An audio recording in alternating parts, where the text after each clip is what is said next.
They tell us that our thoughts are the one thing no one can touch, the private theatre of the mind, locked away behind the skull. What if I told you that your thoughts may not be even yours? That what you mean, what you believe, even what you know, depends not on some secret inner essence, but on things happening outside of you, beyond your head, in the world around you. This idea sounds almost insane at first. Surely when I say I'm thirsty or I love her, those words and feelings are mine. They belong to me and no one else. But philosophers have a name for the strange possibility that this is an illusion. Externalism about the mind. Externalism says that the mind does not stop at the skull. It leaks out into the world. It is partly written in the language we inherit, the environment we inhabit, and the networks of meaning that existed long before we came along. And if that's true, then our thoughts, your thoughts, aren't as private as you think. Externalism appears in two major forms, each challenging our assumptions in distinct ways. Content externalism claims that the contents of our mental states, what our thoughts are actually about, are not solely determined by what occurs inside our biological boundaries. When you think about water, trees, or even abstract concepts like justice, the very content of those thoughts depends partly on your environment and history. But there's also vehicle externalism, more commonly known as the extended mind thesis, which makes an even more radical claim that the physical processes that carry our mental content can extend beyond our skin. Your smartphone, your notebook, the tools you use to think, these might not just help your mind, they might actually be part of it. This isn't just a contemporary philosophical oddity. The roots of anti-Cartesian thinking run deep through intellectual history. Ludwig Wittgenstein, writing in the mid-20th century, argued that meaning something by a sign doesn't consist in an inner state or process. Rather, it depends essentially on the existence of a custom or practice of using signs in particular ways, and on mastering the technique of adjusting one's use to accord with this custom. According to the dominant interpretation, this means that what you mean by a word on any given occasion depends, at least in part, on external practices that existed before you and extend beyond you. Even earlier, phenomenologists like Jean-Paul Sartre claimed that consciousness exists only as pure directedness toward the world, essentially dependent on the objects to which it is directed. What we today call the contents of intentional acts are always necessarily outside those acts, transcendent items in the world rather than immanent things inside consciousness. Martin Heidegger pushed this further, urging us to think of human reality not as a biological organism, but as a network of natural and social practices. From this perspective, minds wouldn't reside in bodies at all, but neither would bodies in any traditional sense. But how can that possibly be? Let's start with a famous story, one that cracks open the mystery. Imagine a planet identical to Earth in every way. Same trees, same skies, same rivers. Call it Twin Earth. The people there look like us, speak like us, even use the word water the way we do. But here's the twist. Their water isn't H2O. It looks the same, tastes the same, flows the same, but it's made of a different chemical, XYZ. Now imagine two people, one on Earth, one on Twin Earth. They're physically identical, molecule for molecule. If you scanned their brains, you'd find no difference. Yet when the Earthling thinks water is refreshing, they mean H2O. The Twin Earthling thinks the exact same sentence, but they mean XYZ. Same brains, different thoughts. Why? Because thought doesn't live only inside the head. It depends on the world outside. This Twin Earth thought experiment, devised by Hilary Putnam in 1975, reveals something profound about meaning and reference. The reference of the word water differs between you and your twin. When you utter a sentence about water, you're making a report about H2O, but your twin's corresponding report is about twater, that substance composed of XYZ. Moreover, your utterance and your twin's utterance are both true, but different facts make them true. Your utterance is made true by a fact about water, while your twin's utterance is made true by a fact about twater. The truth conditions of the utterances also differ fundamentally. That's the first crack in the illusion. If meanings depend on the environment, then your thoughts are never entirely yours. They're entangled with things beyond your control, with the natural kinds you happen to grow up around, with the scientific history of your community, even with the way your language evolved before you were born. And the deeper you go, the stranger it gets. Philosopher Donald Davidson gave us another thought experiment. Imagine lightning strikes a swamp, and by freak chance assembles a molecule-for-molecule copy of you. Swampman, as he's called, stands up out of the mud. He looks like you, acts like you, would even convince your best friend he was you. But here's the problem. Swampman has no past, no history of interaction, no shared learning of words, no embeddedness in a community of meaning. Does he really think anything at all? When Swampman says water, is he thinking about H2O, or XYZ, or nothing? If externalism is right, Swampman may be a perfect physical replica without having genuine thoughts. And if that's true, then thought itself depends not only on what's inside, but on what lies beyond. The implications become even more unsettling when we consider Tyler Burge's famous arthritis thought experiment. Imagine Larry, who has various beliefs about arthritis. He believes he has arthritis, that it's painful, that it's better than cancer. And he also believes, mistakenly, that he has arthritis in his thigh. This belief is false because arthritis affects only joints, not muscles. But why is it an arthritis belief rather than some other kind of belief? Burge's answer: because Larry inhabits a linguistic community that uses arthritis in a certain way, and Larry defers to expert members of that community. When a doctor corrects him, Larry accepts the correction. Now imagine Larry in a counterfactual situation where he's physically and functionally identical, but his linguistic community uses arthritis to refer to various rheumatoid ailments, including muscle conditions. In this scenario, Larry's belief about his thigh would be true, but it wouldn't be an arthritis belief anymore. It would be a arthritis belief about a different condition entirely. Same person, same internal states, but different thoughts.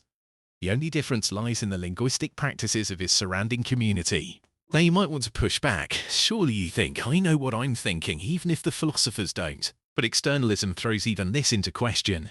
If what you mean depends partly on your environment, then it's possible you could be mistaken about your own thoughts. You might say, I'm thinking about water, without realizing you're actually thinking about XYZ. You might not even know the content of your own mind. And that is a terrifying possibility, that self-knowledge isn't absolute, but fragile, dependent on the world cooperating in ways you can't see. This challenge to privileged self-knowledge strikes at one of our most basic assumptions about consciousness. We typically think we have direct, immediate access to what we're thinking about. But if the contents of our thoughts are partly determined by factors outside our control, by the chemical composition of substances in our environment, by the historical development of our language, by social practices we may not even be aware of, then this supposed privileged access starts to look questionable. How can we be certain we know what we mean, when the meaning itself depends on factors we might not fully understand? Yet this fragility cuts both ways. It also means skepticism. The haunting suspicion that we might be brains in vats, deceived by evil demons, starts to collapse. Because if thoughts require real contact with the world, then a brain in a vat couldn't think the thought, I'm a brain in a vat. The words wouldn't mean anything. Radical doubt eats itself alive. Externalism gives us a strange kind of reassurance. The very fact that you are thinking proves you're in touch with the world outside your skull. This anti-skeptical argument reveals externalism's most paradoxical feature. While it threatens our sense of mental privacy and self-knowledge, it simultaneously provides a robust response to radical skepticism. If mental contents depend on actual environmental relations, then the mere fact that we can think coherent thoughts about water, trees and pain guarantees that we're genuinely connected to a world containing water, trees and sources of pain. The brain in a vat scenario becomes incoherent because the invatted brain couldn't form thoughts with the same contents as our thoughts, and the implications spiral outward. Language itself, our tool of meaning, becomes a kind of external scaffolding for thought. We don't invent language from scratch, we inherit it. When you say pain, you're drawing on centuries of human usage, of cries and metaphors and medical practices that shaped the meaning of that word. Your private sensation only becomes thinkable because a community already carved out the concept. Without the external world of words, you wouldn't even be able to form the thought, this hurts. This linguistic dimension of externalism connects to broader questions about the relationship between individual minds and cultural inheritance. Consider how concepts like honor, justice, or love have evolved through history, accumulating layers of meaning through literature, law, religious practice, and everyday use. When you think about justice, you're not accessing some purely private internal concept. You're plugging into a vast network of cultural meanings that existed long before your birth and will persist long after your death. The very categories through which you understand your experience are borrowed from the collective intellectual heritage of your community. The same goes for knowledge. Philosophers used to think knowledge was something you could carry entirely inside, like a jewel in the mind. But externalism suggests otherwise. What you know depends on how the world is arranged. You might believe you know what gold is, but if you've never encountered the actual element, your thought is parasitic on the larger social and natural system that gives the word its meaning. Knowledge becomes less about what's in your head and more about how you're connected to the outside. This social dimension of knowledge raises profound questions about intellectual authority and the division of cognitive labor. Most of what we claim to know relies on testimony, expertise, and institutional structures that extend far beyond our individual experience. When you confidently assert that gold has atomic number 79, you're drawing on a vast network of scientific practice, instrumentation, and institutional knowledge validation. Your individual contribution to this knowledge is minimal. You're essentially borrowing credibility from the broader epistemic community. But externalism's most radical form goes beyond questions of content and meaning to challenge the very location of mental processes themselves. The extended mind thesis, developed by Andy Clark and David Chalmers, suggests that cognitive processes can literally extend beyond the biological boundaries of the individual. Consider Otto, who has Alzheimer's disease and relies on a notebook to store information he would otherwise forget. When Otto looks up the address of the Museum of Modern Art in his notebook, Clark and Chalmers argue that the notebook functions as part of his memory system. If we individuate mental states by their functional roles rather than their physical locations, the sentence in Otto's notebook has the functional role of a believer.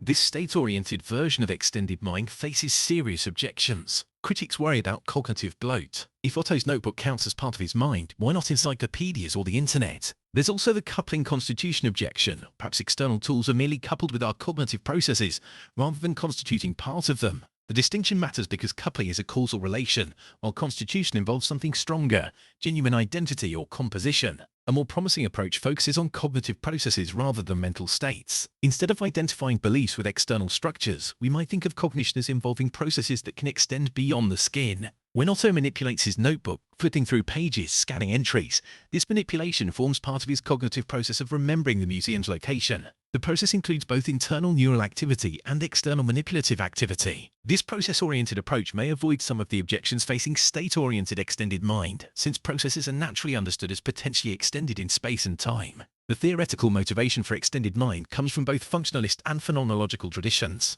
From a computational perspective, there seems to be little principal difference between information processing that occurs inside the brain and information processing that involves manipulating external structures. Both involve acting on information-bearing structures to make information available for cognitive tasks. From a phenomenological perspective, cognitive activity often involves a dynamic coupling between organism and environment, where the mind extends into the world through skilled bodily engagement with tools and situation. Yet the extended mind thesis faces the fundamental challenge of distinguishing genuinely cognitive processes from merely coupled ones.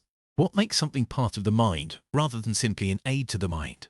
Some theorists propose that cognitive processes must exhibit original intentionality, the capacity to mean something without deriving that meaning from other mental activities. But external structures like sentences in notebooks have only derived intentionality. They mean something only because minds interpret them as meaningful. This suggests a principal boundary between the genuinely mental and its external supports. And here's the kicker. If externalism is right, then artificial intelligence too faces a profound problem. Could a machine trained on isolated data, without genuine embeddedness in a world, ever really think? Or would it be a kind of Swampman, producing outputs that mimic thought but lacking the grounding in history and environment that make thoughts real? Externalism sharpens the question of AI consciousness, forcing us to ask whether meaning requires more than computation. Current AI systems, no matter how sophisticated their outputs, lack the kind of environmental embedding and historical grounding that externalism suggests is necessary for genuine thought. Large language models are trained on text corpora, but have no direct causal contact with the objects and properties their words ostensibly refer to. They can produce convincing discourse about water, but they've never interacted with H2O in the way that grounds our water thoughts. This doesn't necessarily mean AI consciousness is impossible, but it suggests that achieving genuine AI thought might require more than scaling up current computational approaches. The implications extend to questions about robot cognition and embodied AI.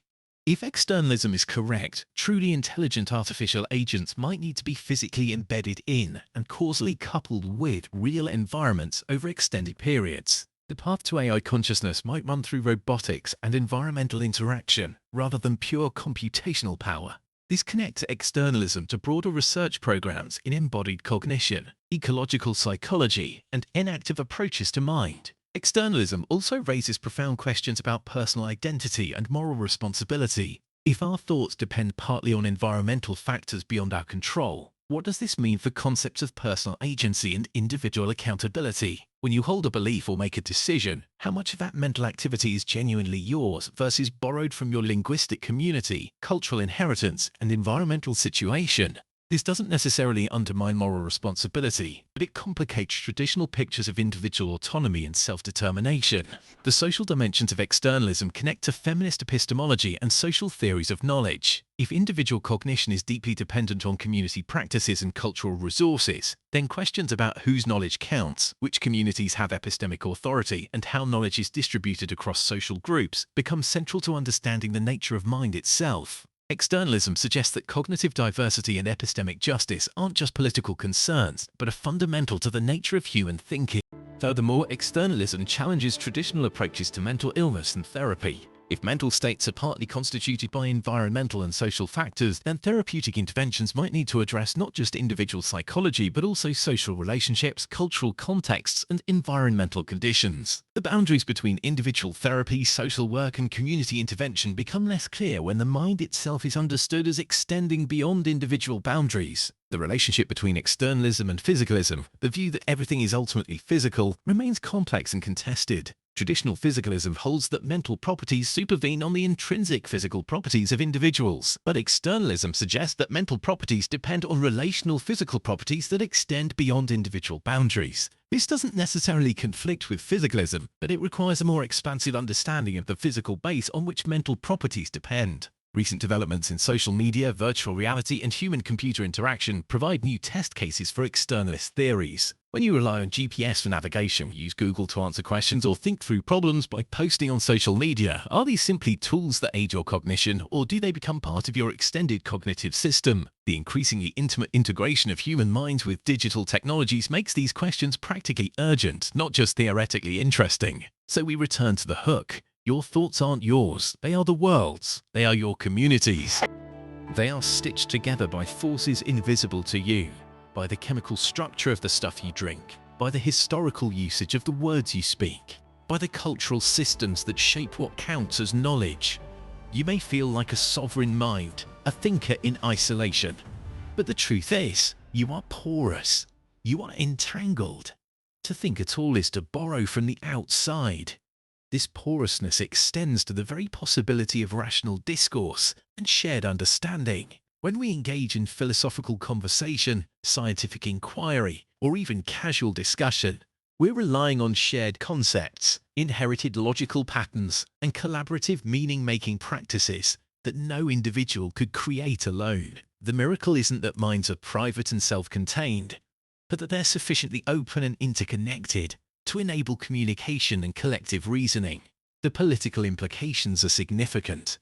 If minds are partly constituted by social and environmental factors, then creating conditions for human flourishing requires attention not just to individual psychology, but to the broader cultural, linguistic, and material conditions that shape thought itself.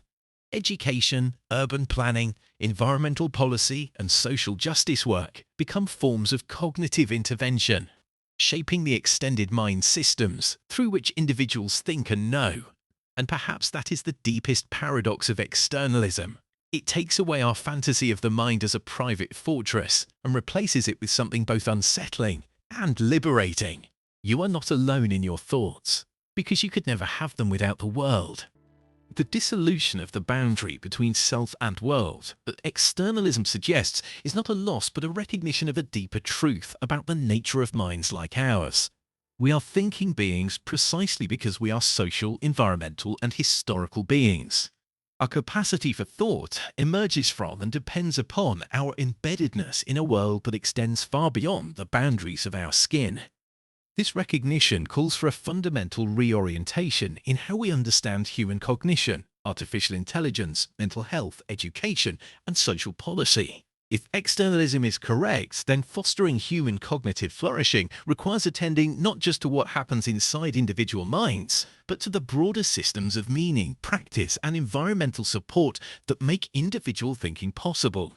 We are all, in the deepest sense, collaborative thinkers, dependent on forms of cognitive cooperation that we rarely notice, but could never do without. The implications ripple outward through every domain of human concern, from the design of educational institutions to the development of AI systems, from approaches to mental health to theories of moral responsibility, from environmental policy to social media regulation. Externalism about the mind suggests that understanding cognition requires understanding the broader systems within which individual minds are embedded. The private theatre of consciousness, it turns out, has always been a collaborative performance, staged in a world that is not external to mind, but partially constitutive of it.